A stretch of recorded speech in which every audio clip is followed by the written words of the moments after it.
தலைமை தேர்தல் கமிஷனர் ராஜீவ்குமார் இன்றுடன் ஓய்வு பெறுகிறார். புதிய தலைமை தேர்தல் கமிஷனராக ஞானேஷ்குமார் நியமிக்கப்பட்டுள்ளார். ஞானேஷ்குமார் நாளை பதவியேற்கிறார். இவர் 2029 ஜனவரி 26 வரை பதவியில் இருப்பார். மூத்த IAS அதிகாரியான விவேக் ஜோஷி தேர்தல் ஆணையராக நியமிக்கப்பட்டுள்ளார். இந்திய தேர்தலில் ஓட்டு சதவீதத்தை அதிகரிப்பதற்காக வழங்கப்பட்டு வரும் 182 கோடி ரூபாய் நிதியை நிறுத்துவதாக அமெரிக்கா அறிவித்தது. இந்திய தேர்தல்களில் அமெரிக்காவுக்கு என்ன வேலை என கேள்வி எழுப்பிய பாஜக இது தொடர்பாக காங்கிரஸ் கட்சியை குற்றம் சாட்டியது. இதனால் இரு கட்சிகளுக்கும் இடையே வார்த்தை போர் வெடித்துள்ளது.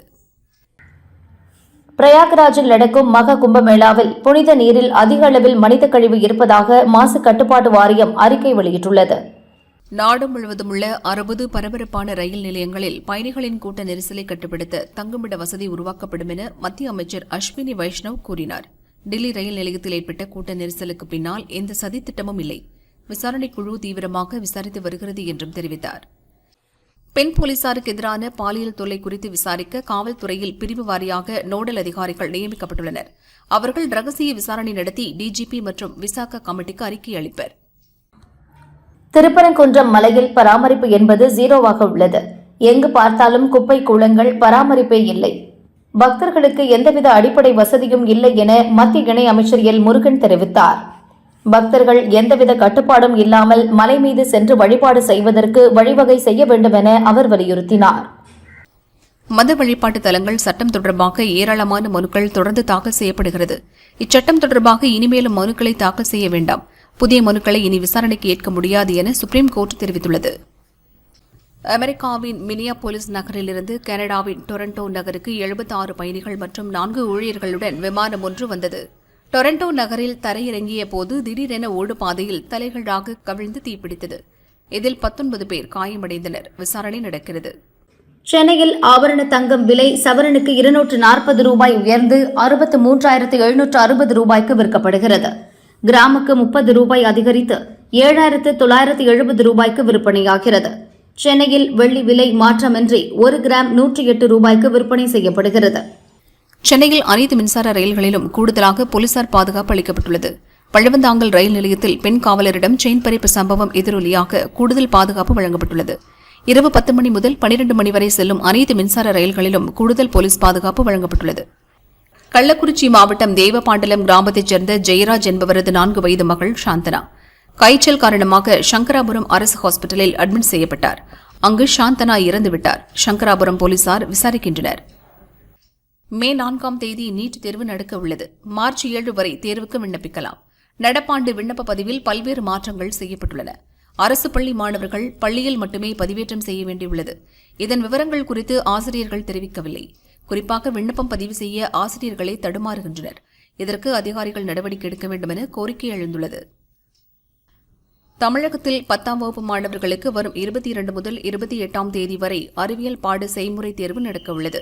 செய்முறை தேர்வை எந்தவொரு புகாருக்கும் இடமளிக்காமல் சிறப்பாக நடத்த மாவட்ட முதன்மை கல்வி அலுவலர்கள், அரசு தேர்வுகள் உதவி இயக்குநர்கள் நடவடிக்கை எடுக்குமாறு அரசு தேர்வுகள் இயக்குநர் லதா உத்தரவிட்டுள்ளார். போக்சோ வழக்கில் தண்டனை பெற்ற ஆசிரியர்கள் மற்றும் இதர பணியாளர்களின் பள்ளி மற்றும் உயர்கல்வி சான்றிதழ்கள் ரத்து செய்யப்படும் என தமிழக அரசு அறிவித்துள்ளது. விளையாட்டுப் போட்டிகள், கலை நிகழ்ச்சிகள், கல்வி சுற்றுலா போன்ற நிகழ்ச்சிகளுக்கு பெண் ஆசிரியர்களே மாணவியரை அழைத்துச் செல்ல வேண்டும் என்றும் கூறியுள்ளது. நான் வங்கதேசத்துக்கு மீண்டும் வருவேன், பாதிக்கப்பட்ட அனைவருக்கும் நீதி கிடைப்பதை உறுதி செய்வேன் என முன்னாள் பிரதமர் ஷேக் ஹசீனா கூறியுள்ளார். முகமது யூனுஸ் ஆட்சி செய்ய தகுதியற்றவர். அவரால் நாட்டை வழிநடத்த முடியவில்லை. பொருளாதாரம் நெருக்கடியில் உள்ளது. சட்டம் ஒழுங்கு மோசமடைந்து வருகிறது என்றும் குற்றம் சாட்டியுள்ளார். சென்னை விமான நிலையத்தில் புதிதாக அதிநவீன 2 தீயணைப்பு வண்டிகள் மற்றும் நவீன மருத்துவ கருவிகள் பொருத்தப்பட்ட 4 புதிய ஆம்புலன்ஸ்கள் செயல்பாட்டிற்கு வந்துள்ளன. தற்போது தீயணைப்பு வண்டிகள் எண்ணிக்கை 9ஆகவும் ஆம்புலன்ஸ்களின் எண்ணிக்கை 6ஆகவும் அதிகரித்துள்ளன.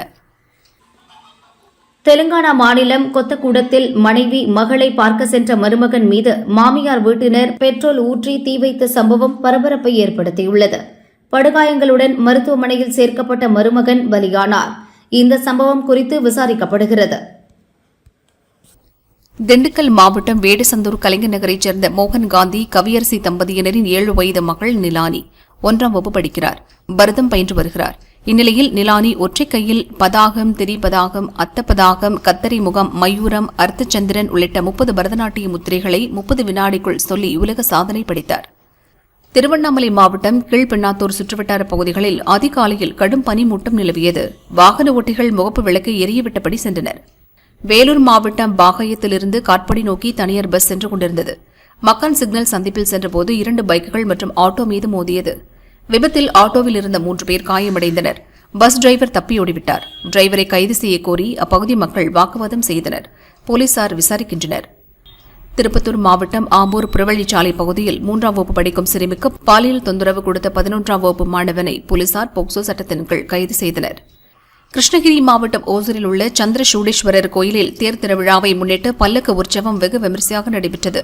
மேளதாள வாத்தியங்கள், நையாண்டி மேள ஆட்டம், வான வேடிக்கைகளுடன் பல்லக்கு ஊர்வலம் விடிய விடிய நடந்தது. கடும் குளிரையும் பொருட்படுத்தாமல் மக்கள் ஊர்வலத்தை கண்டு ரசித்தனர்.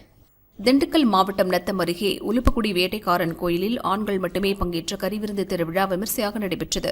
நேர்த்திக்கடனாக செலுத்தப்பட்ட 50 ஆடுகள் பலியிடப்பட்டு சமைக்கப்பட்டன. 100 மூட்டை அரிசியில் சாதம் தயாரானது. இந்த கறிவிருந்து அங்கு கூடியிருந்த சுமார் 3000த்திற்கும் மேற்பட்ட ஆண்களுக்கு பரிமாறப்பட்டது. தேனி ஸ்ரீ சிவகணேச கந்த பெருமாள் கோயிலில் தேய்பிறை பஞ்சமியை முன்னிட்டு வாராகி அம்மனுக்கு சிறப்பு அபிஷேக ஆராதனை விமரிசையாக நடைபெற்றது. யாக குண்டங்களில் பலவித மூலிகை பொருட்கள் கொண்டு சிறப்பாக யாகம் வளர்க்கப்பட்டது. பூஜிக்கப்பட்ட கலச நீரை வாராகி அம்மனுக்கு ஊற்றி அபிஷேகம் நடைபெற்றது. திரளான பக்தர்கள் கலந்து கொண்டனர். கன்னியாகுமரி மாராயபுரம் பத்ரேஸ்வரி அம்மன் கோயில் திருவிழாவில் உலக நன்மைக்காக 1008 திருவிளக்கு பூஜை நடைபெற்றது. இதில் 1008 மகளிர் கலந்து கொண்டு திருவிளக்கிற்கு அர்ச்சனை செய்தனர். திருவிளக்கு பூஜையை நெட்டாங்கோடு சாரதா தேவி ஆசிரம ஸ்ரீ யோகேஸ்வரி வித்யாபுரி மாதாஜி வழங்கினார்.